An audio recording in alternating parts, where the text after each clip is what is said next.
សួរដល់ពុកម៉ែបងប្អូនថាបងប្អូនផងនេះគឺជាកូនសិស្សនៅសាលាដីក្រហមទឹកចិត្តរបស់គាត់គឺថ្លៃថ្លាណាស់សំបានរហូតដល់រយៈពេល1ឆ្នាំហើយអត់ចាយទេ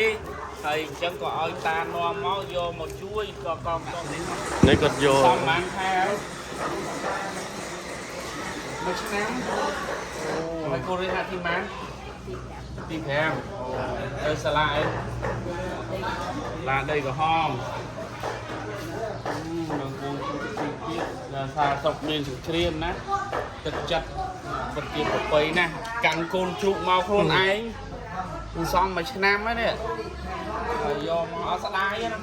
មិនបាត់ដឹងថានៅទីនេះទទួលអំណោយទទួលទៅមិនដឹងការប្រាប់ឯងអូការប្រាប់អ៊ំចឹងយកអំណោយផ្សេងៗរបស់កូនយកទៅអញ្ចឹងណាអរគុណណាស់ទឹកចិត្តហើយ1ឆ្នាំហើយអូរំបានកូនជ្រូកមកតែគាត់ឯងសំបានឆ្នាំហើយឆ្នាំអីឆ្នាំហ៎អូនេះខ្លួនណានេះកាន់ខ្លួនឯងហើយដាក់ទៅនេះបោកយ៉ាក់ចំជើងតិចបងគួយបោក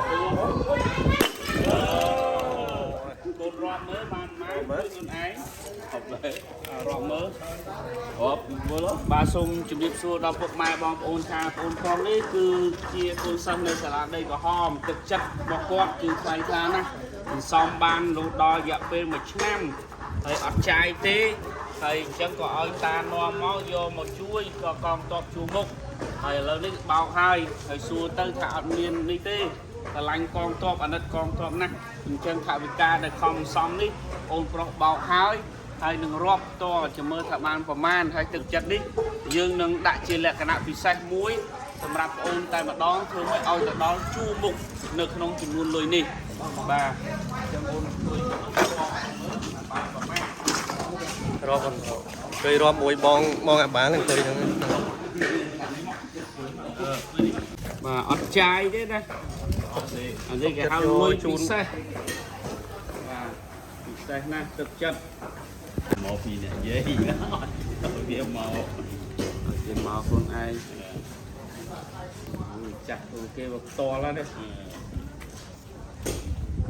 ដាក់ផ្ទាល់ខ្លួនឯងឲ្យវិញចាំរាប់មកដុំហ្មងទៅកាន់សិនដល់ឆ្នាំទៅកាន់សិនវាខំ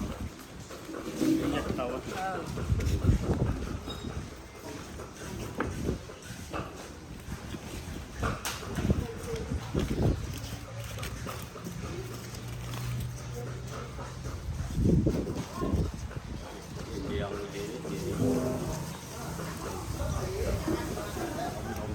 មកឃើញម៉ានឃើញ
បិទវាឲ្យចិត្តយកលុយនេះ